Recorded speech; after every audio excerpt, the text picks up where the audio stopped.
Good morning. Good morning, Tim. Thank you. Thank you there. Thank you, Jim. Hopefully we have everybody who should be attending, especially the speakers. But lots of thanks to Magnitude for the refreshments last night.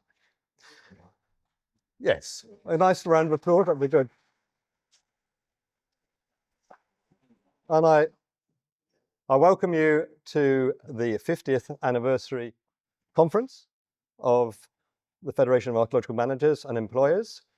And today is being sponsored by Towergate Insurance, and we're going to have a talk by Tarek a little bit later on.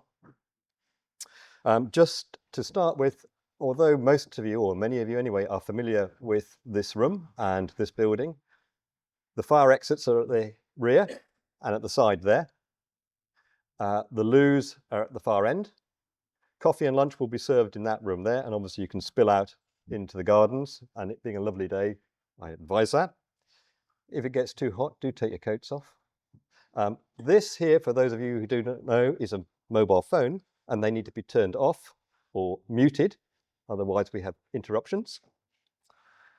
There is a slight change to the agenda that you've got in front of you, in that Dan Garner from D Archaeological Services has had a family matter that makes it impossible for him to come. So we will probably have the coffee break in the afternoon a little bit earlier and finish a little bit earlier. Just to kick today's forum off, and the forum is going to be somewhat introspective, although we have got other papers that are outward facing as well. But just to start off with, you can see there a photograph of Pete, who's going to be talking a bit later on, with Mike Hayworth on the far side and Adrian Tyndall in the centre. And Adrian was our first CEO. Is it the wrong way around? Yes, sorry. Adrian's on the far left. Mike's in the middle. Adrian was our first CEO. And unfortunately, he can't make it, but he has sent us a little bit of information that he wanted us to read out. It says, "Dear FAME members, firstly, I'm sorry that prior commitments have prevented me from joining you to celebrate the important milestone of FAME's 50th birthday. It's hard to believe that half a century has gone by since the Standing Conference of Unit Managers first, as it were, stood up.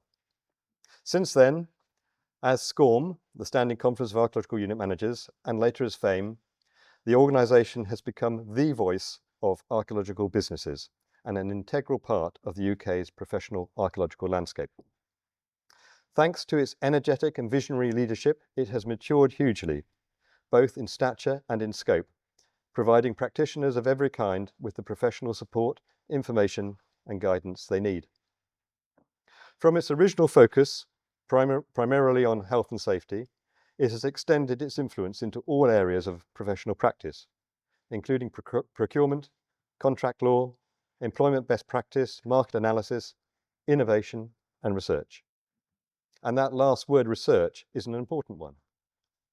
SCUM was born in an age where a clear distinction was always drawn between research archaeology and what was then called rescue archaeology, what we would today call development-led archaeology. Now, of course, we recognise that distinction as rather old-school academic snobbery. Through the efforts of FAME members, it is now widely recognised that development-led archaeology is the main driver of UK archaeological research.